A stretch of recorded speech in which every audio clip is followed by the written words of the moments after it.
Well, hello and welcome to DJ Fossils, and tonight we're in Shanklin. We're going to have a walk along, see if we can find any of the big Gryphaea. So obviously we're heading that way, but we'll stay clear of the cliffs because they're pretty tall. Hopefully we'll find something interesting. Sorry about the wind, it is very, very windy tonight. So hopefully I'll see you shortly with some interesting finds. Well, doing well. We saw this little rock down here. Had lots of little bits and pieces in. This is what we saw, all this. And we've been chopping it up. We've got these lovely clamshells. Look at the patterning and the shape of that. That's complete, that one. Just needs to clean up. There's another one inside one of these. But there's these... I think that's the same one that's been worn, but there's shells all inside, so we're going to take these little blocks back and get some more of these out of there.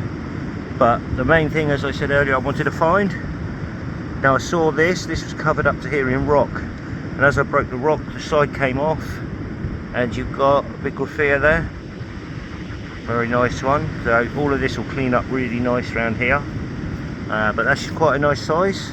As you can see, probably about 4.5 inches, 5 inches long by about 3 wide.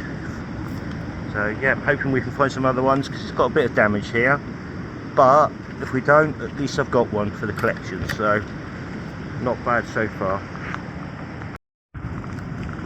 Wow, so we've just found another rock the same, look. So when you find something like this with all of these worn bits, we gave it a tap up here, just well away from the stuff. Turn it over and look what we've got. So lovely bivalve there, another bivalve sat in the middle here as well. So these blocks are full of bivalves, so we're taking that bit, and the other bit that came off has got absolutely gorgeous shells sat in there. Look at that.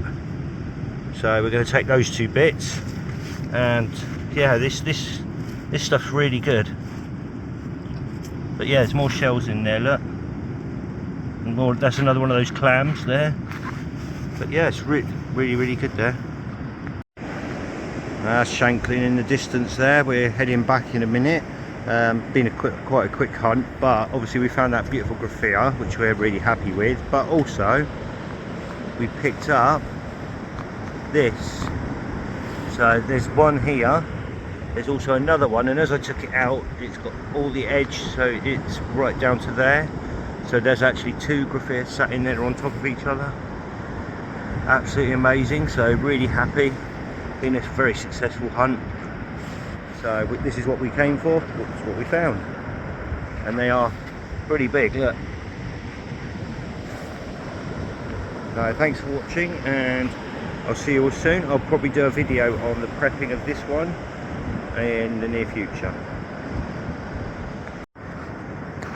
Well, we were just heading back and we spotted another Gryphaea on the front of this rock here, which was this bit broken, and on the back of it, underside, was this one. Look at the size of that. I've managed to break it off. It's pretty big. I'm just going to move it out the way a minute. There we go. Look at that. But if Jackie's just going to pull this rock that it was in. Look at the underside of that. Absolutely, it was just full of Gryphaea, and we were just lucky that that one on that edge was in one piece.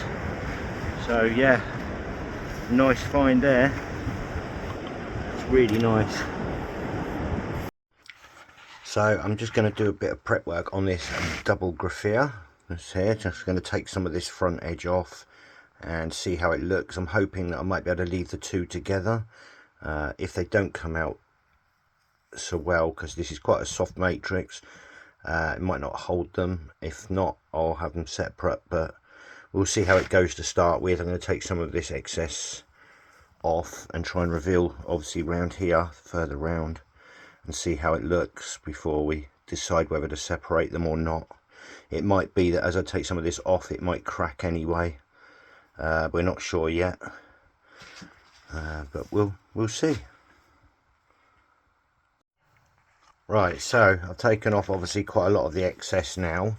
I'm going to leave it at this stage for a bit, and we're going to put this in the air blaster, and we'll start taking off these layers slowly now, the rest of it with the air blaster, because it's going to remove this really soft matrix. I mean, this is so soft you can pick it off. So we're going to do that with the air blaster for the next stage. What I'm going to do now is continue with the video, and I'm going to prep up a couple of the others ready as well, and then I'll air blast all of them together at the same time. So I'll show you those as well, and then we'll have a look at all of them. I don't know if I'll be able to video the air blaster. I'll have a go at it, but I'll see if I can set the camera up to be able to see in there. But it gets very dusty, and to be honest, you might not see a lot. But we'll have a go at that as well. So as you saw, I did a bit of this one, and obviously we didn't want to go too close to the shell on any of this, especially this one. It's got so many folds. Now I'm not sure if that's one on top, and the bit you saw first, the underside, I don't know if that's the same one or a different one. I'm not 100% sure. So what I'm going to be doing, I think that is another one there, and that's a separate one hidden inside. But I'm going to use the air tools to slowly work away all of this stuff now.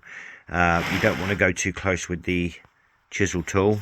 That was all I was doing, was removing excess pieces, so that when I start doing stuff like this, there's not so much to work on, because the powders, obviously it uses quite a lot of powder doing stuff like this, and it's not obviously dirt cheap.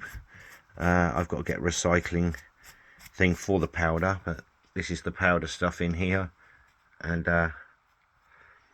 obviously I'm going to be using that with the air tool and to do that.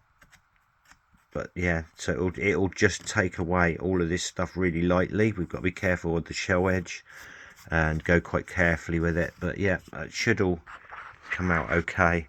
I might just do the other one on the video and leave these two for later, but I wanted to prep these up now ready, so I've still got lots to do. So hope you're enjoying it so far. Obviously I'll try and video the air abrasive work as well if I can.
Right, so I've done all of the main prep work on it. This bit here is actually worn through, so I can't do anything with that, so I'm going to leave that.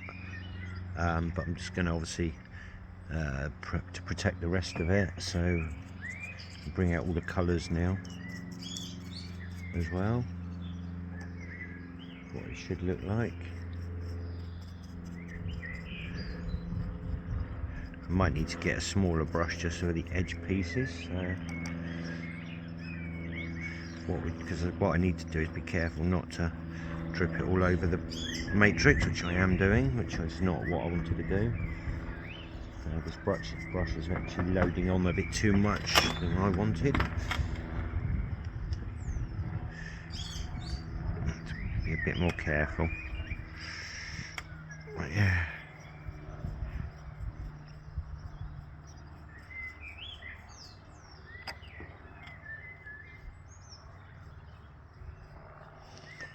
What I can do anyway is I can go over with the tools just to scrape off that top edge where it has gone on, so it's not a big deal. But as you can see, the colours really coming out.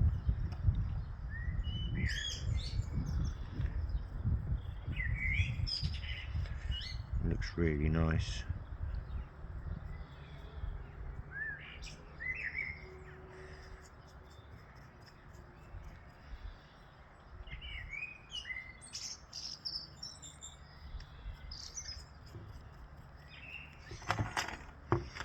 You see the difference.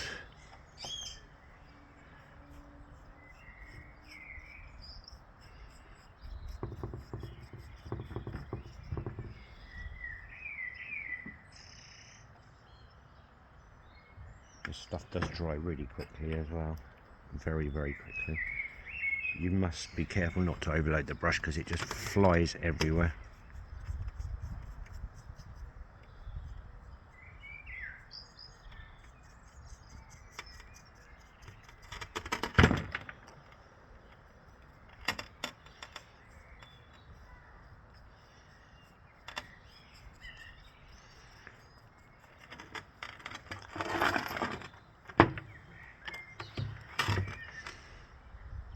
Could have done with taking a bit more off there, but it's not too bad. That is the back anyway, so I'm not really too fussed.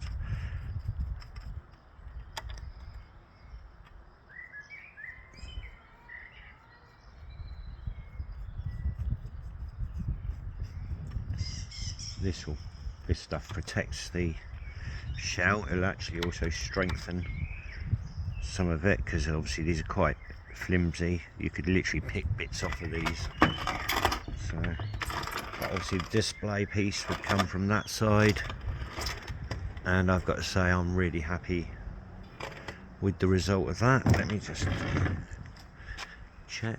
So, move this off the tripod, and there we go. Really happy. That looks really good compared to how it started, and the colours have really come out lovely on that. So hope you enjoyed the video, and I'll see you soon on the next one. Thanks for watching. Bye for now.